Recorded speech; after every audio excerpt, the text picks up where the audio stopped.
آینده ای عجیب در انتظار جهان، شاید به زودی و در همین نزدیکی. شرکت ایلان ماسک آمریکایی مجوز جاسازی تراشه‌ای به اندازه کمتر از 1 میلیمتر را در مغز انسان گرفته است. این تراشه را در مغز یک معلول نخاعی جاسازی کردند که به وسیله ایجاد پل ارتباطی بین اعصاب نخاع توانست سلامتی خود را باز یابد و از رخت خواب بلند شود و راه برود. با کمک جاسازی این تراشه یک نابینای مادرزاد توانسته است که بینایی خود را باز یابد و با چشمان خود اطرافش را ببیند. به احتمال زیاد در مدتی بسیار کوتاه این تراشه به دست تمام انسانها با قیمت مناسب، حتی ارزانتر از گوشی‌های تلفن موبایل قرار خواهد گرفت که در تمام ابعاد زندگی انسانها شاهد یک تحول و فرگشت شگرف و بسیار مهم خواهیم بود.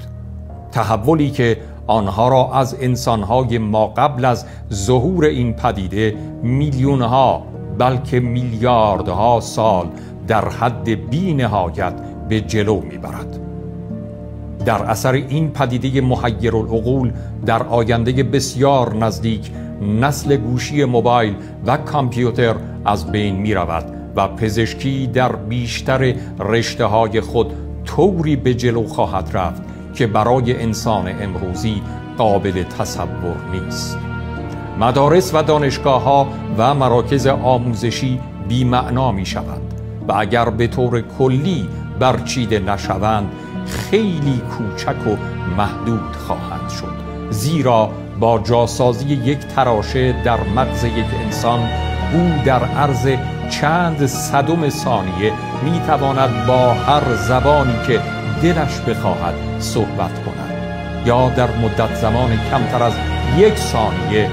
معادله های پیچیده ریاضی و مسائل علمی را که نیاز به ماه‌ها و سالها فکر کردن دارند حل کند.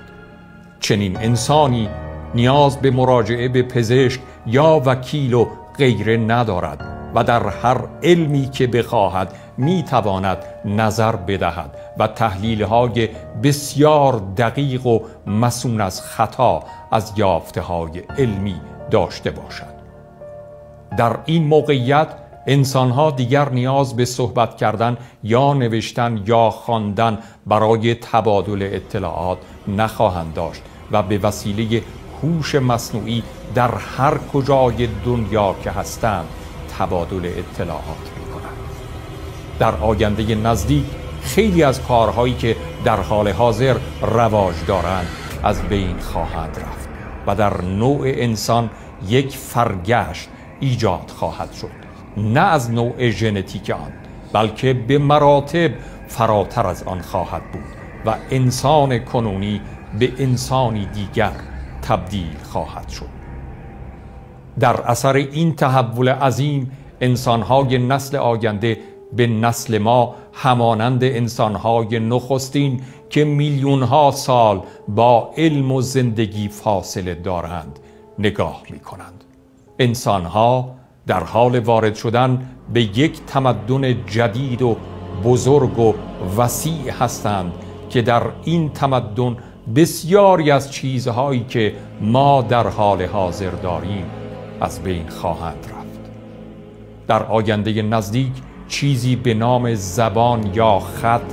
دیده نمی شود و شیوه تبادل اطلاعات میان انسانها تغییر می کند و روابط عاطفی و احساسات و معاشرت‌های بین افراد دچار تحولی عظیم خواهد شد و شیوه زاد و ولد کردن انسان‌ها هم دگرگون خواهد شد. شاید با این تحول شگرف انسان خیلی سریع از کره زمین به کرات دیگر که خیلی وسیع و پرنعمت هستند مهاجرت کند و زمین در آینده نچندان دور به یک مخروبه غیر قابل سکونت تبدیل شود.